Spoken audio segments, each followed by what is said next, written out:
There isn't a pre-season I have. that we've gone through without one. I have, but it involves the new barge boards, and I haven't got there yet. But in the meantime, yes, you will have to wait. In the meantime, let's hear from Andrew Shovlin from Mercedes, who's got some more insight into their day's running. Andrew, very good to see you, first of all. It looked like a positive first Kimi day Antonelli at in the morning. Recently.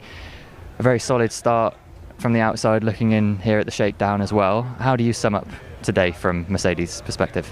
I mean, we're happy with how the day went overall, and as you said, Silverstone was quite straightforward. But the main thing we were looking for in the really early running of the car is checking that we can just get it out on track and get the laps in. That allows us to then get stuck into the real learning of the programme. But today was really just trying to understand the car, check it all stabilised at sensible temperatures and everything, make sure that we can do those long runs, and then hopefully we'll be able to get into the rest of the programme in the next couple of days. Just how big a project has this been for the team, and how satisfying is it to turn up here, kind of hit the ground running and get so many laps on the board early on? Well, I mean, the first bit of that has been an absolutely monumental project, and on the power unit side in Brixworth, they've been working on it for years. Very, very difficult and challenging programme. You've also got all the complexity that the fuel development throws into that with Petronas, and then on the chassis side, completely new set of regulations. Coupled with that, we've got all new electronic systems. So it's the biggest project we've ever done as a team. We don't know where we stand in terms of performance, but we are able to keep the car out on track, which is great because we'll be able to hopefully learn at a good rate. But as I said, it's a testament to, in some cases, years of preparation for these early days. Okay, Karim, we'll get your views on this in a moment. Anthony, you have links with the Mercedes team. What's the feeling in the camp? Shove there, Andrew Shovlin looks relatively happy with the going so far. Yeah, Andrew Shovlin is, I could listen to him all day. He's one of the brightest brains, always has been in Formula One. And it's because of people like him that we have this industry. We have these cars on track that look so good and that the drivers enjoy driving. And it's such a great spectacle to behold. And it's thanks to these amazing people like Andrew Shovlin. The world of F1 is full of them. I get to work with them still on the simulator every once in a while, and it's honestly, it's mind-blowing. It really is. It's been like, I spent a lot of time last year working with HPP and all of the bright sparks within that team in Brackley. And I think the joy for me is having, because I've been there for so many years, decades even, showing my age. The joy for me is just watching how the factory has changed over the years, how those processes that Shub was talking about have changed over the years.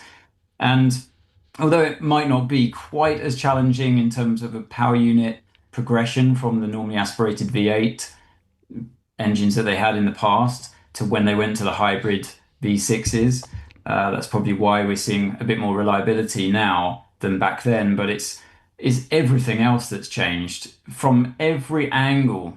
Anyone who works within the team has been bombarded with a regulation change. There's no escape. Nobody in the factory is immune to that. So I think that's what Shub is touching on there, is that, for everyone involved, it's this project that they've never seen before. And then to go back to George's interview where he says, and I'm really surprised that everyone's been so reliable.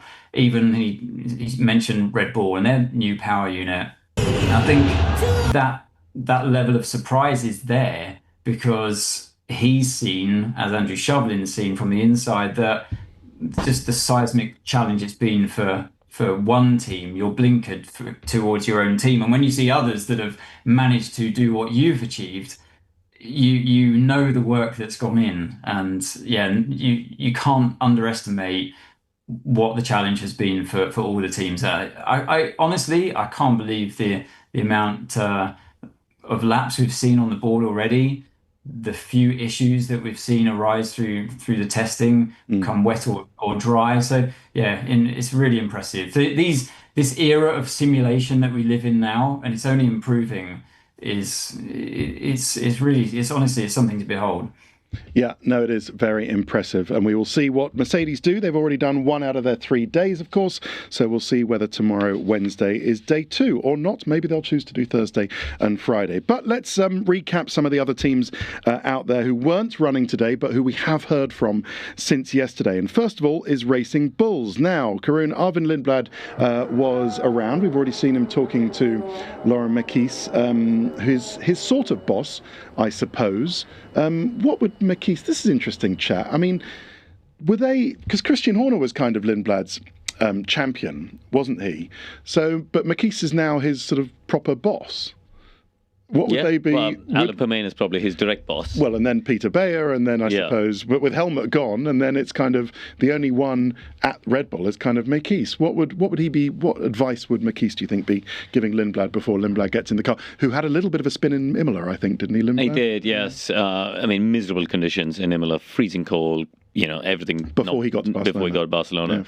Yeah. On the shakedown, I think I think at this stage it's just about take your time. There is no rush. There is no reason to set the timesheets alight here. What you want to do is do what Oscar Piastri's done and just learn and learn and learn. And when it gets to qualifying, that's when you chase the last 1 or 2% of risk. Yeah. Until you get even because. Let's be honest, we've all been to Melbourne. It's not the easiest circuit as well. Yeah. And, I think the weather we know in Melbourne this time of the year can be really changeable. It's about patience and it's about learning. And there's an awful lot to learn for even the existing drivers, let alone the only rookie coming into the sport this year. So to me, that's what I think would be the conversations now for him is just take your time. You've got 9 days of testing as a team. Take your time, listen and learn. Yes, that's much more than usual, isn't it, for a rookie? So that's advantage in as much as it can be for Arvid Lindblad. But we spoke to his team.